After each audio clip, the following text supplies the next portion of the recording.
Ahorita nos acompaña el ponente, doctor Gerardo Aranda Orozco, quien nos presentará vinculación e incidencia. Ok, él es vicepresidente ejecutivo del Centro de Estudios Políticos y Sociales, CEPOS. Tiene el grado de maestro en Administración de Empresas por el ITES y doctorado honoris causa por la Universidad La Salle. Es expositor, ponente y conferencista sobre temas de liderazgo, participación ciudadana, economía social y solidaria y políticas públicas en diferentes foros. Ha sido un activo participante en actividades sociales. Presidente de la Confederación Patronal de la República Mexicana, COPERMEX, de 1997 al 99. Presidente de la Confederación Unión Social de Empresarios de México, USEM, en el 94 al 96, así como socio en Fundeco, la cual es Fundación por el Desarrollo Regional y la Competitividad, más Ciudadanía AC. Es consejero de la Alianza por la Responsabilidad Social Empresarial Aliarse, entre otros. Profesionalmente fue director corporativo en Mercadotecnia del Grupo Edel, consejero de editores de Noroeste, coordinador general del Fondo Nacional de Apoyos a las Empresas de Solidaridad, que es el FONAE, diputado federal de la 40 legislatura, director general de la Fundación Rafael Preciado Hernández, AC, y actualmente vicepresidente ejecutivo del Centro de Estudios Políticos y Sociales CEPOS. Pues bienvenido y el micrófono es tuyo. Muchas gracias, Pablo. Bien, primeramente una disculpa, estando revisando la presentación hace unos momentos, el disco duro dijo ya no. ¿Sí? Entonces vengo sin presentación, pero con mucho ánimo de dialogar con ustedes y de poner pues algo que me ayude la memoria. Dice que si algo preparaste, algo se te ha de haber quedado, ¿no? Entonces que me ayude la memoria y luego les hago llegar la presentación sobre este tema de cómo quise enfocar el tema de la vinculación y la incidencia. ¿Sí? En primer término, quisiera platicar que los seres humanos somos definidos desde siempre, desde que nuestro Padre Dios hizo la creación de esta bella humanidad, ¿sí? Como seres sociales, ¿sí? Y los griegos, fundamentalmente Aristóteles, insistía mucho en que esa sociedad que formábamos los seres humanos tenía mucho que ver con su propia construcción, con su propio desarrollo, y le llamó política lo relativo a la ciudad. La política es lo relativo a la ciudad. Muchas veces cuando oímos la palabra política, como que nos ponemos a la defensiva y decimos, yo no tengo nada que ver. Recuerdo mucho a mi madre que decía, y no se metan a la política es una cosa sucia, ¿sí? Y luego leer a su santidad Francisco, en donde dice que la política es una forma excelsa de ejercer la caridad. A ver, ¿es una cosa sucia o es una cosa excelsa de poderlo hacer? Pero ese animal social, ¿sí? Como se nos definió en la sociedad, ¿sí? Cuando hablamos de sociedad, ¿qué es lo que les viene a la cabeza? ¿Qué es la sociedad? Si somos seres sociales, ¿qué es la sociedad? En ese sentido de interacción humana, ¿no? Un sentido de interacción humana, muy bien, ¿sí? ¿Alguien más? ¿Qué le viene a la cabeza de esa sociedad? Conjunto de seres humanos. Conjunto de seres humanos, sí, es válida la definición. ¿Qué otra cosa nos viene? El ente colectivo. Un ente colectivo, sí, formamos una colectividad, esto es una sociedad, y por las definiciones que me van dando, ¿sí? Podremos decir, ¿sí? Que hay una sociedad con mayúscula, ¿sí? Que la conformamos todos los seres humanos, ¿sí? Todos formamos parte de esa sociedad, pero esa sociedad se desagrega en sociedades con minúscula, ¿sí? Y voy a tratar de empezar a meterme en el tema. ¿Por qué sociedades con minúscula? Porque formamos una sociedad que en nuestra iglesia decimos es una iglesia doméstica y le llamamos familia. Es una sociedad formada por el varón, la mujer, los hijos, lo que fuere, familia nuclear, familia ampliada, no me voy a meter en las diversas definiciones que se tienen, pero es una primera sociedad en la que venimos. Es ese ente colectivo, ¿sí?, que nos ayuda y que nos hace de una manera u otra poder salir adelante. Es impresionante, ¿sí?, el voltear a ver la debilidad del ser humano. Hay muchos biólogos, ¿sí?, que dicen no es explicable lo que tenemos ante nuestros ojos, porque es el ser más indefenso. Pónganme otro que requiera un año de lactancia sin moverse. Me van a decir, no, los becerritos duran un año de lactancia, sí, pero desde el primer día salen correteando y buscan a la madre, etcétera, y no están ahí, ¿sí? 7 años para que medio entren en razón, ¿sí? 20, 22 años, 23 años para que terminen una carrera, y ahora en tiempos modernos destetar a los hijos a los 30, 32 años y es un triunfo, ¿sí? O sea, que salgan de bueno, la primera sociedad de la dependencia es una sociedad, ¿sí?, que requiere mucho apoyo, mucha fuerza, etcétera, porque tiene por finalidad generar el bien ser de las personas que lo conforman, ¿sí? Cuando el esposo se preocupa por la esposa por el esposo, ambos por los hijos por los padres, por su bien ser, entonces esa sociedad está cumpliendo sus cosas.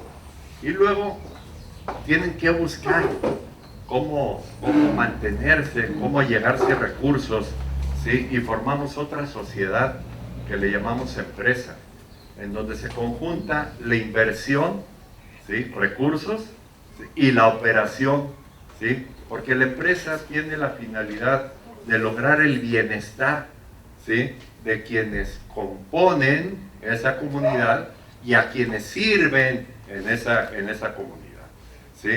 Y tenemos otra sociedad que le llamamos escuela, ¿sí? Forma una comunidad que ayuda al bien ser social, y nos vamos a una sociedad que antiguamente los filósofos les llamaban sociedades perfectas, que era el Estado, ¿sí?, y la iglesia, las iglesias, los estados, ¿sí?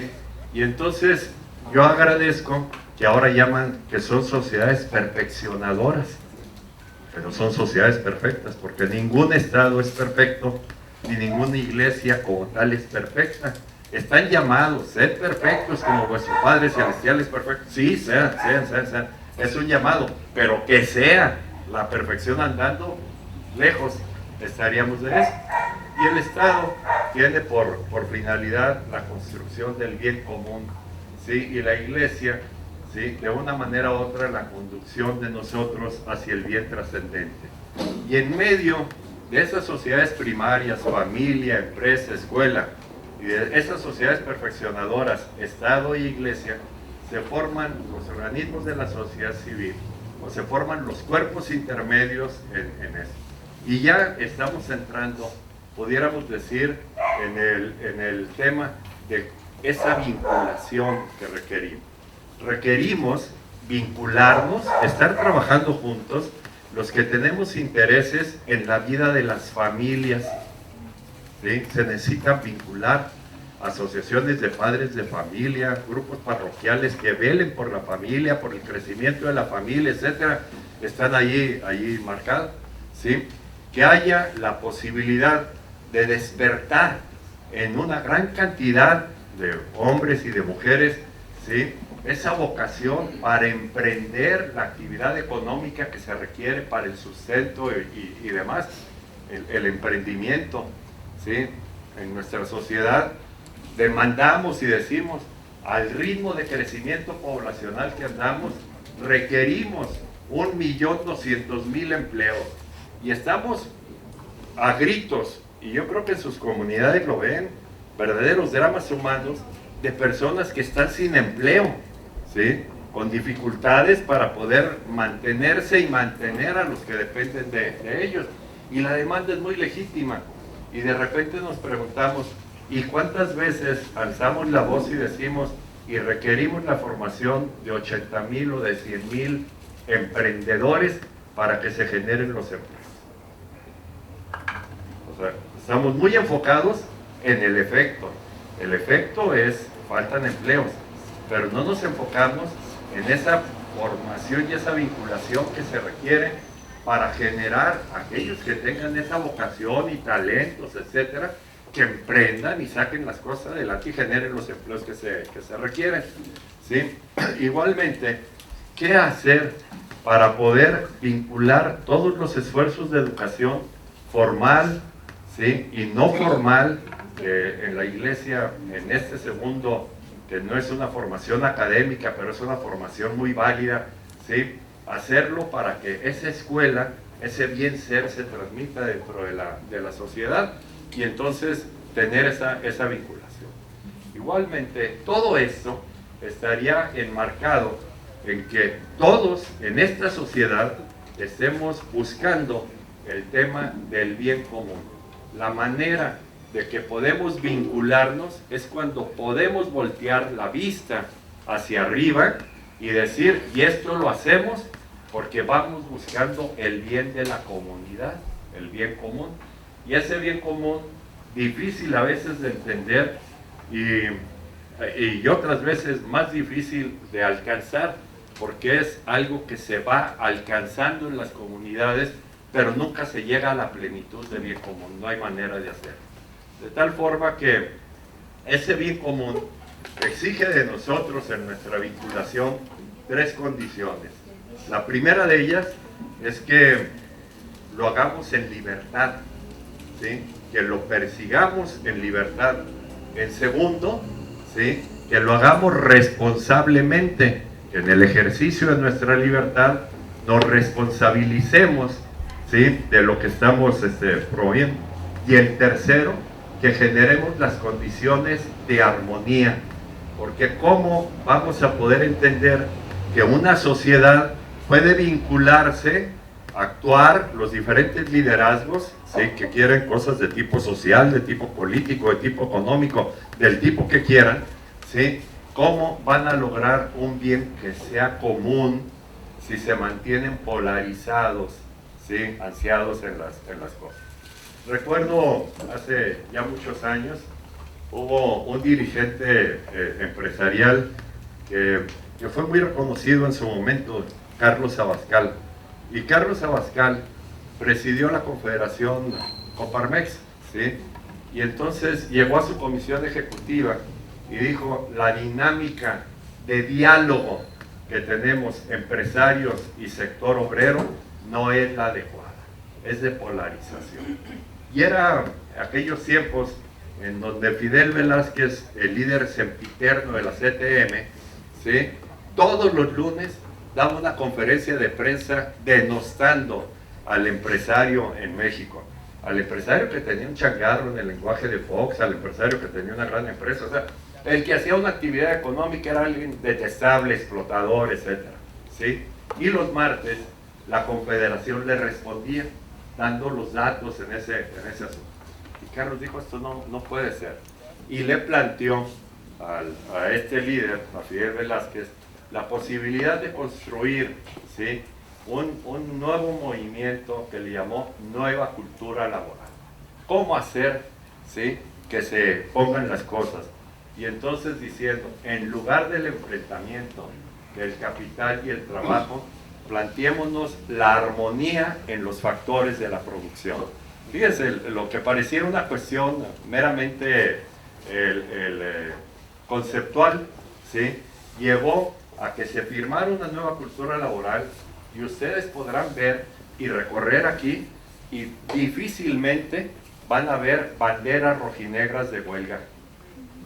Difícilmente. Y en aquellas épocas, les estoy hablando de hace 30 años, ¿sí?, era de todos los días estar viendo el abarrote con su bandera de huelga, la palería con su bandera de huelga, la empresa grande con su bandera de huelga, utilizando los mecanismos que la ley da y que es bueno, pero que son mecanismos extremos después de haber agotado, ¿sí?, las posibilidades de diálogo.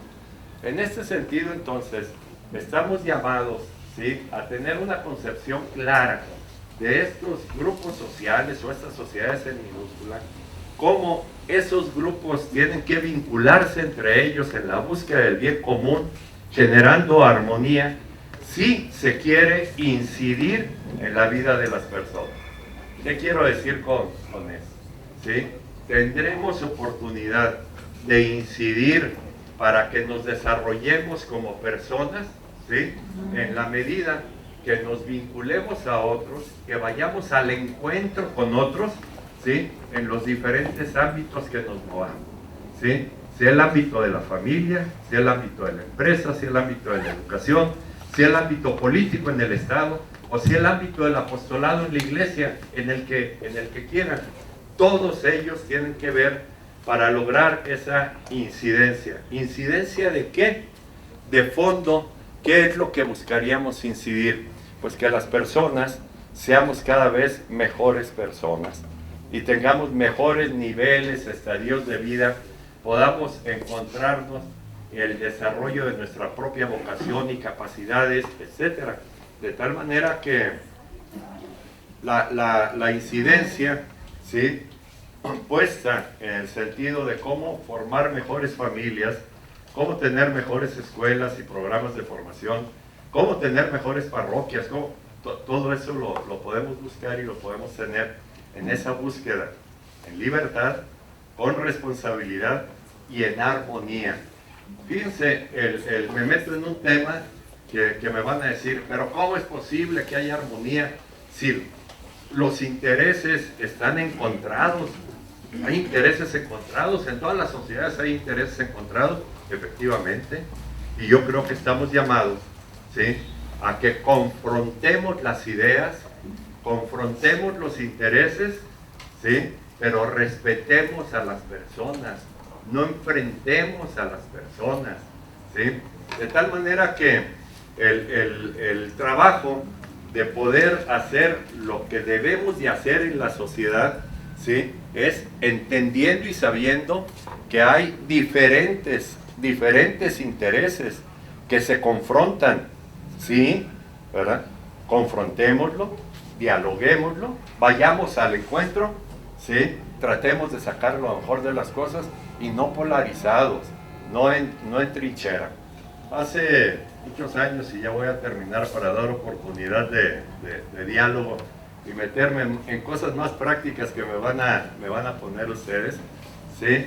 Hace muchos años tuve la oportunidad de conocer a un hombre, don Armando Tapia, ¿sí?, que para mí un gran formador. Y salía yo de la vida universitaria, ¿sí?, con ideas, pudiéramos así decirlo, muy tajantes de lo que deberían de hacer las cosas y demás. Y un día me llamó y me dijo, Gerardo, vamos a tomar un café, ¿sí? Bueno, hermano, con mucho gusto, me siento muy honrado, un hombre 20 años mayor que yo. Nos sentamos a tomar café. Y entonces me dijo, veo que tú tratas de orientar tu vida en base a principios y buscas defenderlos a rajatabla. Yo creo que es lo que hace falta, o sea, tener claros ciertos principios, ¿sí?, y defender las cosas. Yo sí, nada más te quisiera hacer una reflexión, ¿sí? Tú puedes ver la cuestión de los principios como trinchera. Y entonces tú haces tu agujero, te metes en la trinchera y ni avanzas ni dejas avanzar, ¿sí? Defiendes tu territorio, no sé si me estoy explicando con la trinchera. Y la segunda es que veas el principio como un faro, ¿sí?, que te va marcando hacia dónde tienes que llegar y vayas dándole la vuelta a los escollos, a los problemas, sin perder de vista hacia dónde tienes que llegar. Y en la construcción del diálogo y de la incidencia que estamos platicando, es muy importante, y fue importante para mí, no sé si para ustedes también así lo fuera, ¿sí?, el tener una orientación de decir, hay que tener claro el faro, la guía, pero no atrincherarse, porque eso no permite ese diálogo, ese encuentro, esa posibilidad, ¿sí? Y entonces construir lo que tengamos que construir, ¿sí?, teniendo claro hacia dónde, ¿sí?, cuál serían, y poderlo dialogar, poderlo poner. Y a mí me encanta, con esto terminaría la exposición, una analogía que nos dicen que en México y en el mundo estamos pues perdiendo mucho porque se está desbaratando y está muy débil el tejido social.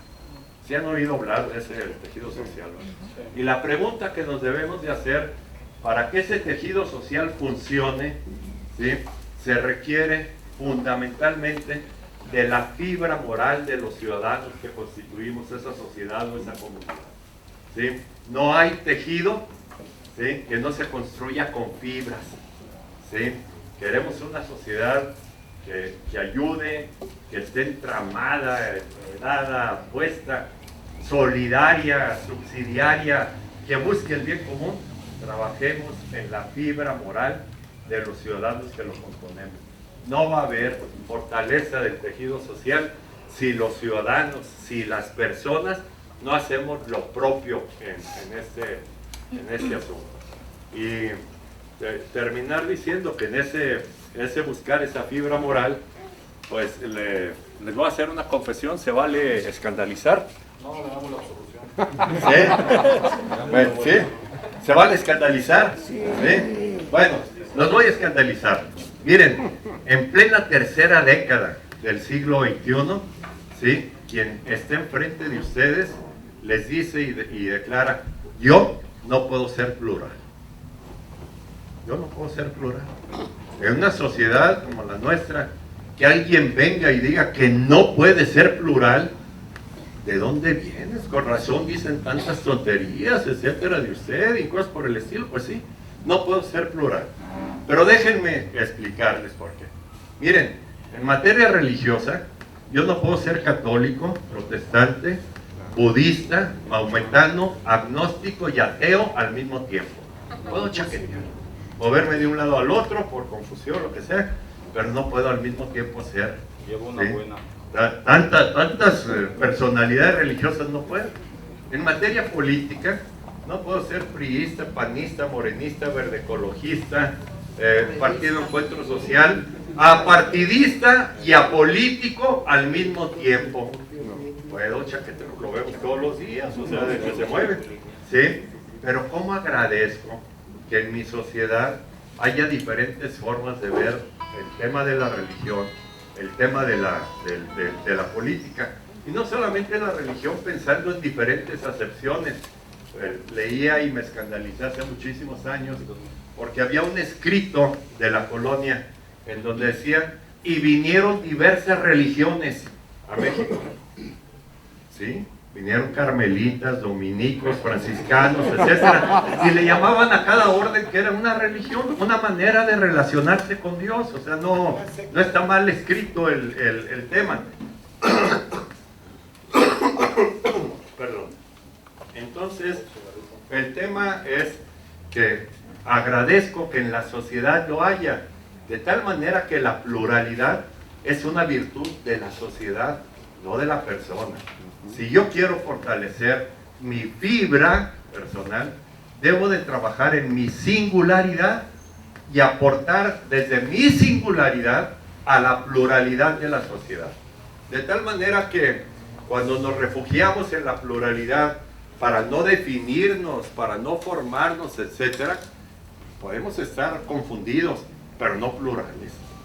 ¿Sí? Y hay muchas cosas que en nuestra sociedad debemos de dialogar, ¿sí?, y que solamente llegaremos, ¿sí?, a buen puerto si desde nuestra individualidad, nuestra singularidad, aportamos a la sociedad. Si el católico aporta desde su identidad católica lo que tiene que aportar a la sociedad y escucha lo que otros tengan que aportar y dialogue y construya y edifique y lo que tenga que ser. De tal manera que en ocasiones, en discusiones que he tenido hasta con uno de mis hijos, dice: no, papá, es que yo soy plural. Estarás confundido, mijito, pero plural no eres. ¿Sí? O sea, no puede llegar a que soy open mind y en el open mind me pierdo en las cosas. Estarás confundido, se vale. Nadie está llamado a tener claridad completa, pero pluralidad en las personas más. Desde la gramática nos decían que para formar el plural se necesitaban los singulares. ¿Sí? No hay manera de formar plurales con plurales. O sea, la singularidad hace que tengas Y con eso terminaría mi exposición y abrimos el espacio, los minutos que nos quedan, a un diálogo que puede ser más enriquecedor.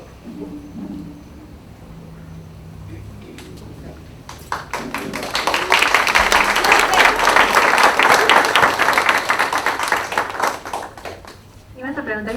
Perdón, ¿alguien que quiera hacer una pregunta, un comentario del doctor?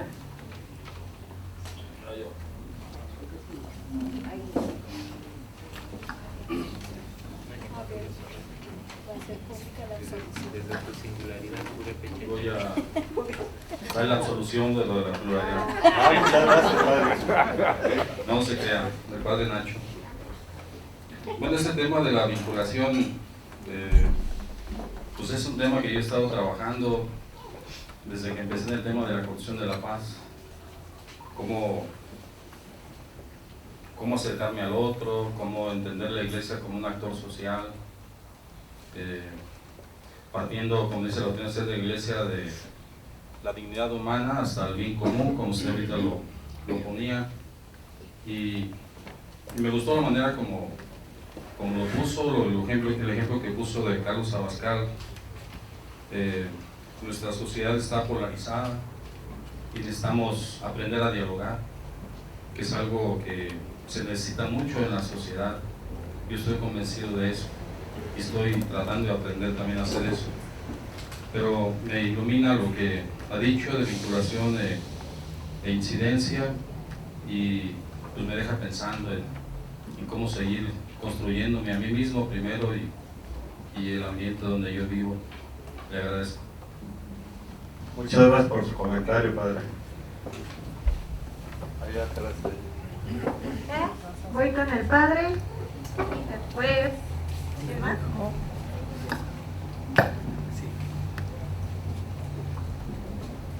Vincular para incidir.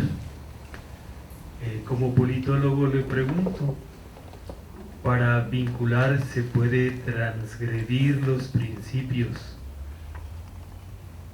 en aras de poder conciliar intereses con las diversas opciones políticas para llegar al poder? Definitivamente es un tema de lo más escabroso, y lo vamos a poner. No es sacrificar el principio, ¿sí? Los principios no se sacrifican, sino que en determinado momento se abordan las circunstancias, y referiría a un criterio jesuítico, ¿sí? Que le llamaban la casuística, ¿sí? Y en esto de la casuística, recuerdo que uno de mis formadores ponía el ejemplo de lo que era el confesionario y lo que era el púlpito, ¿sí? A ver si no me salgo en la explicación. Imagínense una mujer golpeada, maltratada por el marido, una situación muy difícil, llega a confesarse con el sacerdote, y él se conmueve de esa situación dramática que está viviendo la mujer, y se le ocurre, ¿sí? Decir: señora, ¿ya ha considerado la posibilidad de separarse de su marido? Muy cuidadoso, no le dijo divorciarse, pues el divorcio, no, de separarse de su marido, ¿sí? Y obviamente, ¿se vale o no se vale un consejo en el confesionario de ese tipo? O sea, creo que estaríamos de acuerdo que se puede valer bajo esa circunstancia. Pero ¿qué opinarían de quien sale al púlpito y de repente les dice: mujeres, sepárense de sus maridos, está mal el tema, ya no tienen nada que hacer? Espérate, es exactamente lo pudiéramos decir, es lo mismo, ¿sí? No es lo mismo que se sugiera ante un caso específico una solución, a que se lance una solución para quien está o no en la circunstancia, ¿sí? Entrando en tu materia. Todos los partidos políticos tienen o deben de tener una declaración de principios, ¿sí?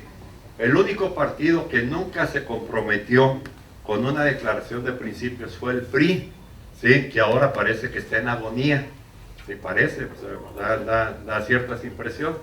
Y un partido que se metió a fondo en declarar principios desde el inicio de la vida hasta el final, etcétera, fue el PAN, y de repente se fue. Y el Partido Encuentro Social también de claridad en sus principios. Ahora bien, para poder gobernar, ¿sí? No se gobierna desde los principios inspiran, ¿sí? Pero no se gobierna desde los principios, no se puede gobernar desde los principios, se debe de inspirar en los principios, y no son patrimonio de un partido, ¿sí? Los principios sociales universales de dignidad de la persona, solidaridad, subsidiariedad, destino universal de los bienes, etcétera, no pueden ser propiedad de un partido, ¿sí? Pero deben de inspirar a todos. Si se pueden poner de acuerdo, ¿sí? Diferentes fuerzas políticas para empujar un programa que garantice crecimiento en la libertad de las personas, mejoría en su situación personal, económica, mejores servicios de salud, de vivienda, de recreación, etcétera, pues que se pongan de acuerdo, ¿sí? Que lo puedan hacer. A mí me llama mucho la atención en los momentos que estamos ahorita, que toda la comunicación oficial esté en contra de que se alíen PAN, PRI, PRD en el tema democrático, ¿sí? Porque la alianza es mala, ya es contra natura, ¿sí? Pero la alianza de Morena, PES, PT, Verde Ecologista, no es alianza ni contra natura. No sé si me explico. Son formaciones políticas que en determinado momento se dan en la búsqueda de algún bien. Llama también mucho la atención, ¿sí? Que en la búsqueda del voto, ¿sí? Se nos, pudiéramos decir, no que se nos engañe, sino que nos dejamos engañar, ¿sí? Nos dejamos porque queremos que nos suene. Y hay ahorita en la discusión, en la discusión pública, algo que en la campaña se puso clarísimo: el ejército a los cuarteles, porque la militarización de las sociedades, por buenos que sean los militares, no es lo más sano, no ha sido lo más sano que los militares tomen el poder civil, ¿sí? Por las razones que sean. Y hoy se discute, ¿sí?, el avance de esta militarización que tenemos, y resulta que quien propuso que se fuera a los cuarteles, que regresaran a los cuarteles, es el que impulsa una reforma constitucional para que ya se queden, porque una vez que se reforme la Constitución, difícilmente otra fuerza política va a tener 2/3 partes como se tienen ahora para poder modificar la Constitución. Entonces, ¿a qué voy? ¿Sí? Tú pudiste haber considerado en un análisis estricto desde los principios que la militarización no era buena, ¿sí? O sea, no es bueno. O sea, todos los países que cayeron en regímenes militares, Pinochet en Chile, etcétera, de derechas o de izquierdas, o sea, porque el militarismo no reconoce izquierdas o derechas, o sea, son militares, es bota la que se impone. Entonces, desde el principio está bien. Y resulta que ahora estás comprometido políticamente por programas sociales o todo lo demás, y dices, oye, pues es que el militarismo no es tan malo, ¿por qué se le oponen al presidente? No sé si me explico. Entonces no es el tema de los principios, es el tema de cómo nos adecuamos, ¿sí? O cómo nos ponemos en fila para darle respuesta a las cosas. No sé si respondo. Muchas gracias. Una pregunta. Sí, padre. Este tema de vinculación para incidir va muy ligado a lo que es el ser de la Cáritas. Hay dos cosas que no podemos desplazar: nuestra espiritualidad, pero la incidencia. El elemento, obviamente, de vida cristiana, pero también un impacto social. Para poder incidir, nosotros nos articulamos como iglesia, con las diócesis, con el obispo, con las otras comisiones, con las otras oficinas de las Cáritas. Estamos en esta articulación, pero cuando hablamos de vincular es hablar de cómo nosotros, un ente eclesial, social, claro, pero con estructuras de gobierno, cuál es la ruta, cuáles son los elementos, obviamente la sociedad civil, organismos homólogos a nosotros. Entonces, ¿cómo considera que debe ser nuestra vinculación con estas dos? No podemos estar aislados, no somos un náufrago, sino que somos un ente social y tenemos necesidad, como la sociedad tiene necesidad de nosotros. Si pudiera darnos alguna orientación. Pues no sé si puedo dar una orientación, si puedo hacer algún comentario, ¿sí? En el tema. Miren, el trabajo de vinculación, me tocó hace muchísimos años participar en una obra de Cáritas, ¿sí? Que estaba vinculada a la diócesis en un banco de alimentos, ¿sí? Y se hacía una labor preciosa de recolectar alimentos que estaban a punto de caducar, no caduco, o sea, el plátano ya manchadito, pero que se podía comer, el mango que si duraba en aquel 3 días más, pues ya no iba a servir. Entonces, se hizo toda una labor en la central de abastos del pueblo para poder recoger todas las tardes el producto que no podrían mandar ya por el tren.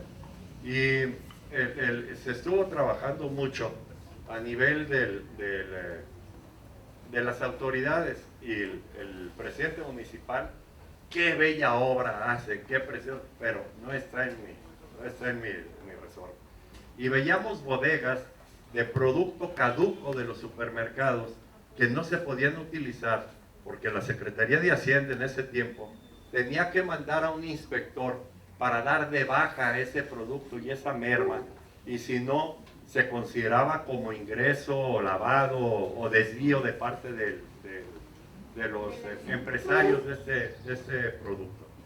Y entonces se logró, después de 10, 12 años, que pudiera haber un mecanismo más ágil para dar de baja esos inventarios, ¿sí? Darle salida sin ingreso, pues, o sea, llévense las latas, o sea, llévense el yogur, etcétera, muévanlo en lo que fuera. Entonces, cada actividad de tipo social que se realiza tiene que ver lo que pudiéramos decir el entorno en el que se mueve, ¿sí? Porque intervienen factores de tipo fiscal, factores de tipo humano, factores de lo que quieran.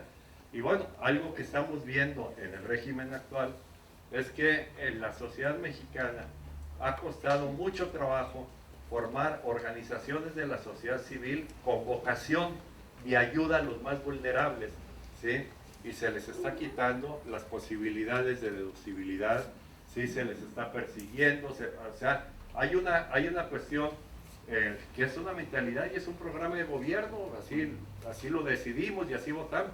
Es, si alguien va a ayudar al pobre, ¿sí? Será el gobierno el que lo ayude y en efectivo, ¿sí? Yo te lo voy a dar, para que reconozcas quién es el que lo da.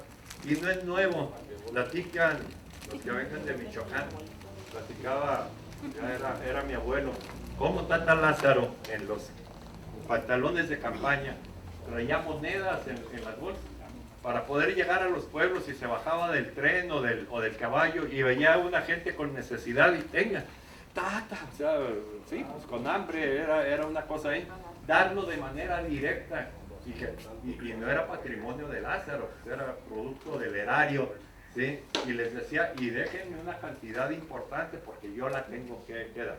Pues estamos repitiendo eso, o sea, no es novedad en ese tema.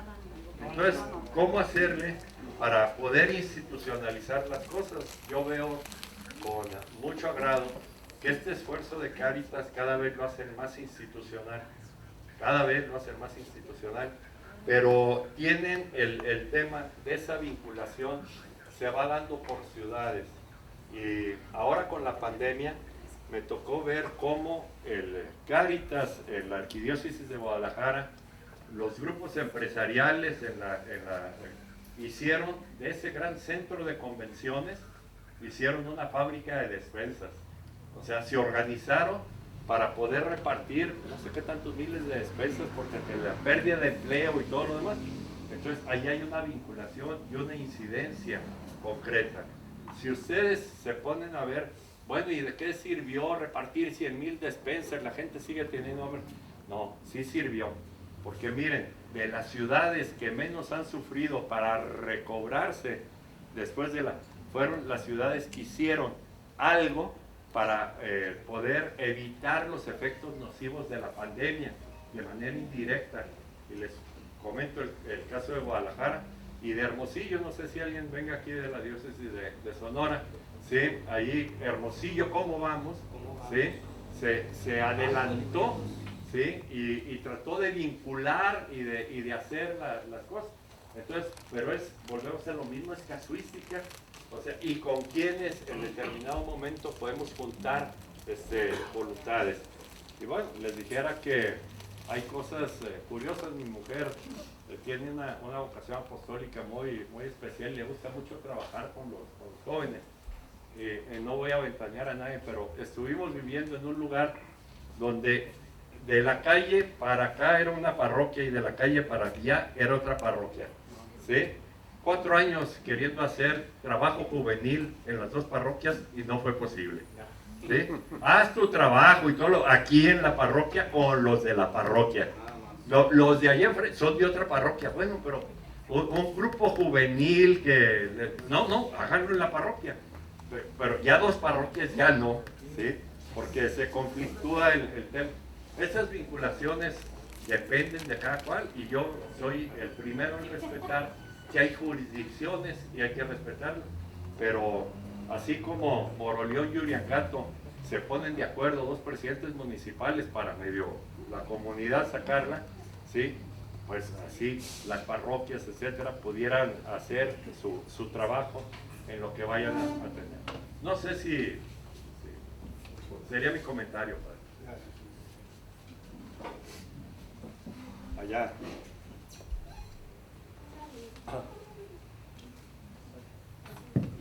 Ahí está. En una nueva época, pues se quedan muchas cosas de la vieja época y comienzan nuevas. Vivimos una sociedad encrispada porque muchas veces la narrativa que se usa a eso nos está orillando. Y creo que los que influyen pues y tienen el poder mantienen esa narrativa porque les conviene. Si queremos una vinculación más profunda, tendríamos que cambiar de narrativa. Creo que en este sentido, pues el cristianismo tiene una narrativa siempre actual, solo que a veces no sabemos cómo hacer incidir en ello. Pero lo cierto es que hay una narrativa, o un lenguaje más bien, que son las obras, la caridad, entendida pues, sé que la iglesia va a tener mayor credibilidad en un futuro, no por lo que diga, por lo que haga, y por lo que haga por los más fregados de la sociedad. Ese es mi comentario. No puedo estar más de acuerdo contigo. Mira, el devenir, pudiéramos llamarle así, que estamos teniendo como sociedad, va increciendo en esa polarización.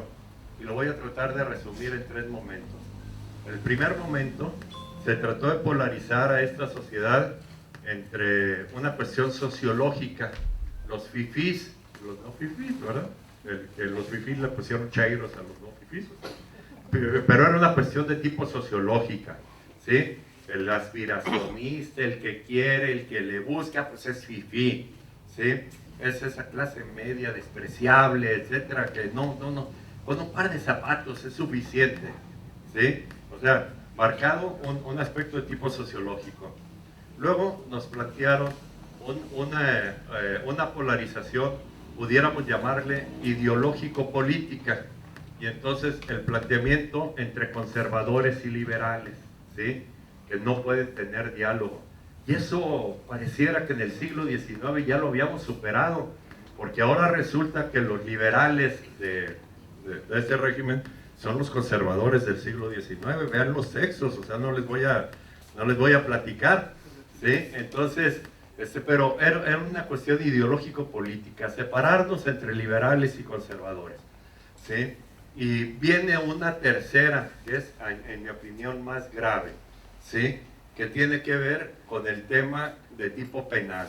Y entonces nos están polarizando entre traidores a la patria y nacionalistas. Fíjense, en esa división, y ya ponerme a platicar con un traidor a la patria está complicado, ¿sí? O sea, en la Constitución solamente el parricida y el traidor a la patria hace 2 años lo consideraban reo de pena de muerte, ¿sí? Y una cuestión de traición a la patria en lo que traen ahí. Y entonces estamos viendo fifís, conservadores, traidores, en un mismo asunto sociológico, ideológico y penal, ¿sí? Y eso como sociedad no es lo que nos conviene. No estoy de lo más de acuerdo contigo en que necesitamos no caer en esa narrativa, ¿sí? Porque pues yo vengo de una familia en donde por el lado de mi madre fuimos 47 primos hermanos. Si nos ponemos a clasificarnos de esa manera, ya no nos vamos a platicar. Ya no nos vamos a platicar porque hay quien les ha ido bien y son fifís, y hay quienes están bien fregados y hay quienes son conservadores en su pensamiento y hay quienes quieren libertades sin responsabilidades, etcétera. O sea, no podemos caer en las familias, en las comunidades, etcétera, en esas polarizaciones. Sí debemos discutir las ideas, confrontar las ideas, lo que les decía, y no simple y llanamente aceptar las ideas, porque también dentro de los vicios mentales que a veces tenemos, es que decimos, es que hay que respetar a las personas. Y yo soy el primero en decirles sí, hay que respetar a las personas. Pero las ideas hay que confrontarlas. Miren, si a Hitler hubiera habido un grupo de intelectuales que confrontaran sus ideas, ¿sí?, no hubiéramos padecido la Segunda Guerra Mundial de la manera como la padecimos, ¿sí? Y yo les aseguro que si alguien de aquí sale y dice, y es que yo la raza aria y hay que matar al negro y al judío y todo lo demás, yo estoy plenamente seguro que no van a salir aquí aplaudiéndoles y decir, respetémoslo, es su pensamiento, eso. No, espérense, las ideas que tienen en determinado momento que aterrizar y aplicarse, esos pensamientos y esas ideas se tienen que combatir. O sea, si alguien viene aquí a platicarles de las ventajas de la raza aria y la lucha contra los judíos a muerte, ¿sí? Ay, híjola, ¿sí? Yo creo que hay que combatir esas ideas, respetando a las personas. ¿Es difícil? Sí, porque es mucho más fácil recurrir lo que los filósofos decían, el argumento ad hominem, ¿no? O sea, descalificar por la persona y no por la idea. No, espérense, vayámonos sobre las cosas. Bien, la narrativa sí la requerimos, una narrativa que propicie el encuentro, que propicie el diálogo. En una ocasión, otro de los formadores de UCEM, Lorenzo Servige, ¿sí?, traíamos la posibilidad de un encuentro legisladores empresarios, y Lorenzo me dijo, oye Gerardo, vas a ir a platicar, ¿sí?, con Jesús Ortega, era el dirigente de aquel tiempo, el dirigente del PRD, para invitarlo a este encuentro legisladores empresarios, ¿sí? Y una cosa te pidiera, que don Lorenzo, véanse a los ojos, ¿sí? Véanse a los ojos, platiquen, ¿sí?, desde las diferentes visiones que tienes tú de México y que él de México, pero las dos son bien intencionadas. Es manera diferente de ver al México que se quiere. Véanse a los ojos, ¿sí?, y platiquen. Pues he de decirles que nos fue muy bien, ¿sí? Hicimos el encuentro, participaron ellos, nos encerramos 3 días allí en Querétaro y fue una experiencia formidable con el Güero González Garza, que luego fue del Metro y luego fue coordinador de diputados del PRD, con Rosario Guerra del PRI, con Augusto Gómez Villanueva del PRI, con el jefe Diego del PAN, Carlos Medina del PAN. Fue una cosa muy interesante porque el tema era, son legisladores, ¿sí?, tiene que ver por México, ¿sí? Discutamos qué cosas desde el Congreso se pueden empujar que nos mejoren a todos los mexicanos y no a mi rebaño, a mis seguidores, etcétera, sino a todos, que se puedan aplicar para todos los mexicanos. Fue muy interesante, muy bonito. Pero sí, la narrativa requerimos una narrativa de diálogo, no solamente de dientes para afuera, pero de fondo, con la plena convicción de que tengo que encontrarme con el otro. En el título de esta conversación, vinculación, incidencia, creo que el siguiente paso tendría que ser que hablemos de la gobernanza, ¿no? O sea, de ese trabajo coordinado entre gobierno, sociedad civil y empresarios. No excluyas a los empresarios de la sociedad civil, ni excluyan a los empresarios de la ciudadanía. O sea, no, por eso, o sea, es la gobernanza entre el gobierno y la sociedad civil. Y entendido que el gobierno y la sociedad civil se alimentan mutuamente, ¿sí? Porque hubo un politólogo que dijo que las sociedades se dividían en sociedad política y sociedad civil. El que pertenecía a la sociedad política estaba llamado a ser diputado, gobernante, etcétera. Y el que pertenece a la sociedad civil, pues estar bajo las órdenes. No, nada más lejano. Necesitamos que desde la sociedad se alimenten las estructuras de gobierno, ¿sí? Y una vez terminados los 3 o 6 años, regresar a su chamba en la sociedad civil. O sea, yo no conozco a nadie que en determinado momento al terminar su prepa le pongan una toga y un birrete y tú eres sociedad política, impoluto, incorruptible, vas a ser servidor público. No lo conozco. Sí conozco a Juan Pérez, vecino, que acaba de conseguir una chamba, ¿sí? Y espero que no me anote, ¿sí? Que dé el servicio. Y conozco a Luis del otro lado, que tuvo chamba, pero con el cambio de gobierno, pues ahora tiene que venir a picar piedra. Bueno, o sea, la sociedad civil, la sociedad política tienen que alimentarse mutuamente, tienen un punto difícil. Y en ese sentido, en la búsqueda de la gobernanza, y quizá ligándola con tu pregunta, hay un politólogo argentino que dice, en ocasiones las cosas públicas se discuten de si pasan o no pasan, ¿sí? Entonces dice, y en ocasiones en política poner diques, ¿sí? Lo único que sucede es de que se van acumulando presiones, que llega un momento en que el dique ya no resiste y se revienta e inunda y es fatal. En política lo que hay que hacer es poner redes lo suficientemente fuertes, de tal manera que vengan las olas y todas aquellas cosas pequeñitas, pues así, pasen de un lado a otro y no provocan una retención de las cosas, pero aquellas cosas gruesas, así que no pasan. La red no lo permite pasar. Entonces, en política dicen, hay cosas que son intransitables, ¿sí? Para quienes de una manera u otra tenemos una fe católica, ¿sí? El tema del aborto es un tema intransitable, ¿sí? Si se quiere cumplir con la doctrina. Hay una discusión muy fuerte en Estados Unidos, de hecho en el propio episcopado hay una división de si se le debe dar la comunión o no a los políticos, no que aborten, sino que promuevan el aborto, ¿sí? Está el caso de la señora Pelosi, ¿sí? Y otros obispos que dicen, pues es una barbaridad, ¿sí? Porque ¿en qué plan vamos a quedar si esta señora va con prensa y todo lo demás y se acerca a una parroquia donde no la conocen y se acerca y recibe su comunión y le toman la foto? A ver, la prohibición aquí está. Su problema de conciencia no quisiera decirlo, pero desde el punto de vista de la imagen política hacia afuera, no sé por dónde lo resolvería. Muy bien. Nada más como un comentario y una pregunta de su experiencia.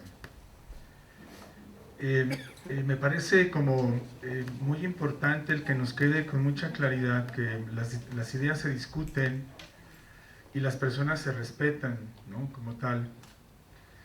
Yo lo digo, yo tuve un tío que fue masón, ¿no? Y de los sobrinos, yo era el favorito. Y una vez hecho sacerdote, me seguía queriendo igual. Generalmente nunca platicábamos ni de política, ni de religión. Pero nos llevábamos muy bien, ¿no? Tanto que cuando yo era chiquillo, él me quiso adoptar, le dijo, dame a este muchacho, yo lo saco adelante. Así tal cual.